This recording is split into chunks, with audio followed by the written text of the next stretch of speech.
already announced in a couple of my previous videos, I'm going to spend a month in Mexico in the month of December. And I would be lying if I would say that it was an easy time, because I've honestly been absolutely crunching work over the last couple of weeks in order to get ready to take a month off. And when I'm going through these kind of periods, I'm always asking myself, of course, the question, how can I optimize my own life and how can I optimize my schedule in order not to be totally burnt out as I'm leaving on vacation? And I'm sure that you are experiencing this probably right now as well, where you are moving into a holiday season and you know that you want to take some time off, but it's absolutely crazy busy at work. Or you are preparing for a longer time on vacation and you're trying to get as much done as possible before you're leaving. And you have probably been asking yourself the same question as me, which is, do I really always need to be so stressed out and overwhelmed and overworked before I'm going on vacation? And how can I optimize this whole process? So in today's video, I want to share 3 different strategies with you that helped me really to prepare for a month off in December without going into crazy overwhelm and burnout. So I would say, let's get started.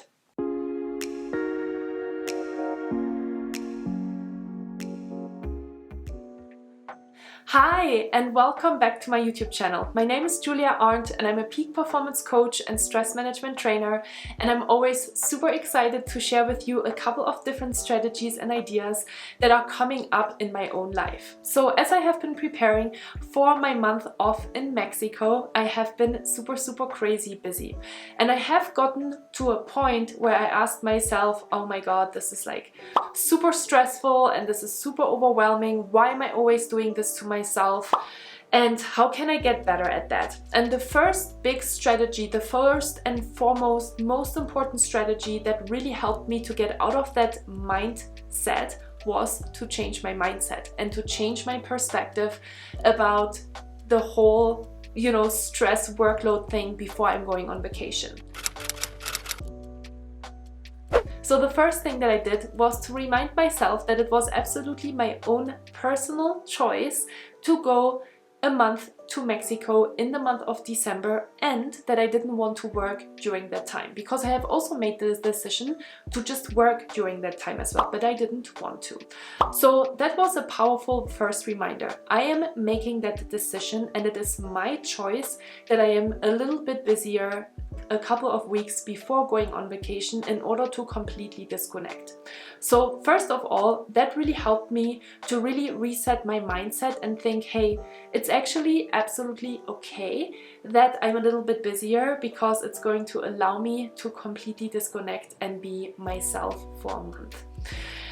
And then I also found it really interesting, because as soon as I reminded myself of that, I actually felt really productive and creative during these 3 weeks. You might know this as well. Sometimes when you are in these low phases where not a lot of things are going on, you don't really feel productive because you have a lot of time for little things to do. And obviously it's the complete opposite as you're preparing for vacation and you have a lot of things to do in very little time.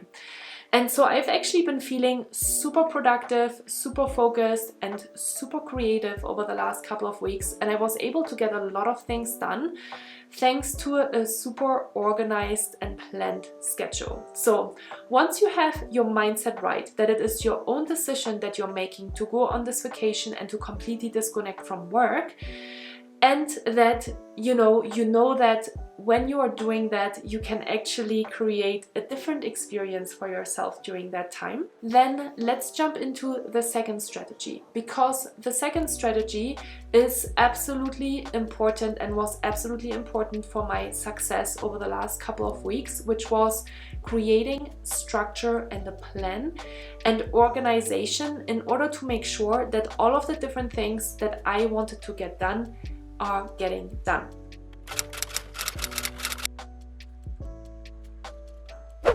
And the first important step that I had to do in order to create that awareness was to prioritize. So I really had to get clear on what do I actually need to get done that I want to get done before the end of the year, right? Because when I'm coming back, it's December 22nd, and then I have another week and the year's over.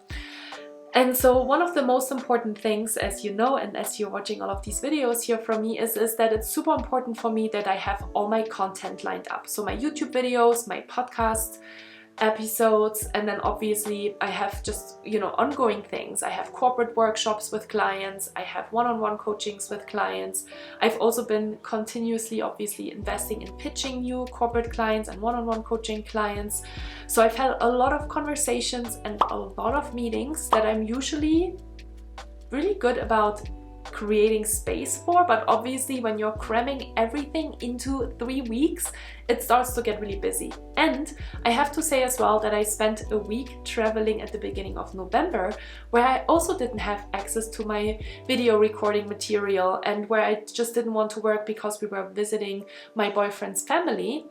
And so, yeah, so I really had 3 weeks to get all of these different things done. And I want to take you with me today, and I want to show you how my calendar looked in the last couple of weeks leading up to my vacation in Mexico, because it was absolutely fully crammed and I needed to be super mindful about how I was organizing my time.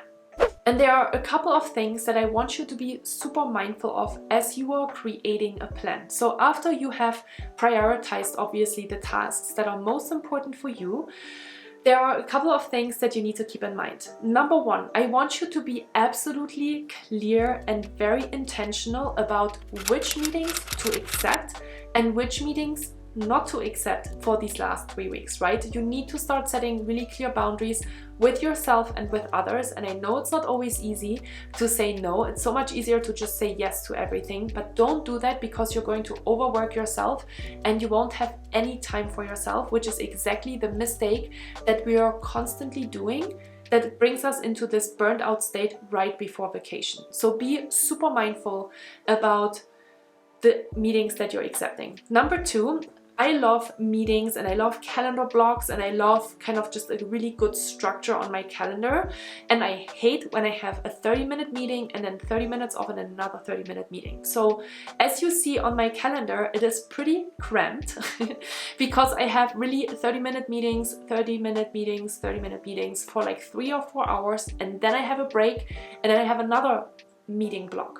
That's super important for me because obviously I'm trying to optimize my time as much as possible, and so meeting blocks are helping me to do that, because what that does is as well that, as you can see, for example here for a Tuesday, I actually almost have no meetings at all because I have to record my video material and I need space for that. I need mind space for that. And also it's just really nice to have a day full with meetings and then I have a day with recordings and just taking care of other things, because it helps me to monotask versus multitask. So that's a really important one as well. Another thing that I had to do in these weeks leading up to my vacation was to limit social time, because one of the things that I know as an introvert is that the more I work and the more I'm using this brain, the more I need downtime for myself, because I am thinking a lot and I'm creating a lot and I'm focusing like crazy. And I'm giving my energy to other people, right? I had 5 or 6 workshops in the last 3 weeks with corporate clients. So I trained about 120, probably even more, probably almost 200 people in the last 3 weeks as well. I have at the moment a handful, even more, almost a dozen one-on-one coaching clients that I'm talking to, and obviously I want to be present for them. I want to make sure that I'm listening to them and that I'm helping them, and so that requires a ton of my energy. And so over the last couple of weeks, I have been really, really strict about my social engagements, and I have honestly canceled a couple of them as well in order to create that space for myself in the evenings to just disconnect, take a deep breath, just sit on the couch and watch some TV, because that's sometimes what I need in order to just disconnect my brain, or to go for walks and to just have time for myself to recharge. And finally, another thing that I did as well was to ask my partner for a little bit of forgiveness and support, because he is not working in the winter time, so he has a very wonderful wonderful job where he only works 6 months out of the year. And so he's been at home, and you know, he's had a lot of time in order to obviously just take care of himself and take care of, you know, planning for the vacation. And so, you know, I was really honest with him on how I'm feeling, and that it is a pretty stressful period for me before going on vacation for a month. And so I asked him, you know, to be more mindful of cooking for us and doing the dishes and, you know, organizing some things in the household. We've also been planning a remodel for our bathroom. So, you know, he went to some shops without me. You know, I just had to set these boundaries. Of course, I want to be everywhere all the time, and I am a peak performer, and I'm also a little bit of a control freak, and so I love to be everywhere at all times in order to make sure that everything is going exactly how I want it to go. But it's just not always possible, and I can't split myself into 3 different people. So planning and structure is absolutely crucial, and that brings me to the 3rd strategy that I want to share with you today. Because in all of that hustle and bustle, in all of that busyness, it is absolutely, absolutely important that you're creating space for yourself. And I know this sounds maybe even a little bit ridiculous to you, because you're like, there's no time for myself at all, but there is. And there is when you're starting to create space for yourself and when you're planning accordingly. Yes, it takes an absolutely, you know, it takes a village to plan this, but it is so important. The more you are stressed and the more you focus and the more things you have to do, the more you need to invest in yourself. Yesterday alone, I took 3 walks with my dog throughout the course of the day. I went on a walk with him at 7 o'clock in the morning, I went with him on a walk at 12, and I went with him on a walk at 4, because I am forcing myself to go outside.